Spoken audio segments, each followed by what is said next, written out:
Hey guys, today in this video, I'm going to show you guys some tips and tricks for raiding in Rust. Raiding in Rust is one of the key parts to the game, so it is important to understand how to raid properly and efficiently so you can successfully raid your first base. Learning the amount you need to raid a certain base is key to learning how to raid properly. On the screen, there is a raid chart that shows how much of each item you need in order to destroy walls, doors, or any other obstacles you encounter in your raid. Using this chart, it can help you better prepare before raid by letting you know what you need to bring and how much gunpowder and sulfur you need to make in order to fully raid the base. If you want to raid your neighbor's base or any base, it is important to do some sort of investigation before you do so.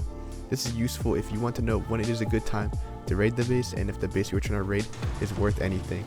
Figuring out flaws or weak points in a base design can help you significantly with your raid plan. Some bases might also have flaws on their walls called soft spots. This is when the wrong side of the wall is facing outside. This means that the wall has become a lot more vulnerable to melee attacks, and you can use that to your advantage for some easy loot. When you have made your way into the base you are raiding, there are multiple steps to follow in order to keep the loot you have just acquired safe from enemies. Once you're inside the base, you want to make your way to the base's TC and replace it with yours. This will usually be located in a room centered in their base, and destroying it will make it so that the base owner can no longer get building permissions to their base. Destroying any bags or beds in the base will also ensure that the base owners cannot spawn in their base. Finally, you want to replace the wall or door you raid through with a door of your own with a lock. This will give you a way in and out of the base without letting the owners in. If there are any other ways of entrance, be sure to seal this with a wall or anything else. This is mostly for online raids, but you can make them for offline raids too if you are afraid of being countered.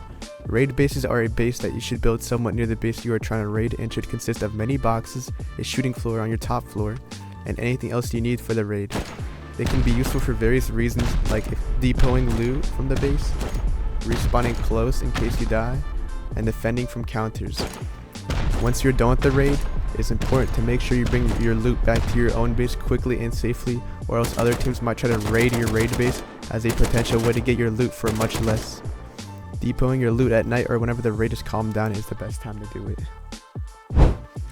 If you are playing on a server with decently high pop, chances are that a player is likely to swing by your raid to try and steal your raid or explosives from you. They can be quite difficult to spot if you're alone. If you have more than one person, one player should be focusing on the raid and the other should be acting as a guard to make sure no one sneaks past them. If you're alone, the best way to deal with them is by making your way to the base as quickly as possible. If you're able to successfully complete the raid by the time they arrive, it will almost be impossible for them to counter your raid. Raid bases are also a good way to deal with them because in case you die to a counter, you just spawn right back in your base and shoot them.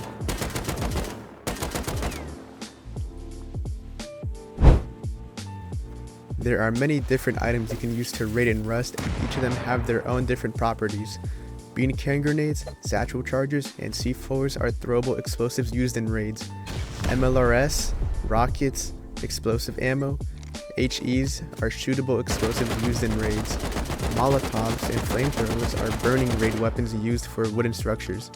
And finally, any tool such as a jackhammer or a spear are weapons that can be used to pick at a soft side part of a wall. Any of these items could be used for a raid. It really just depends on how you like to do your raids and what the base you want the raid has.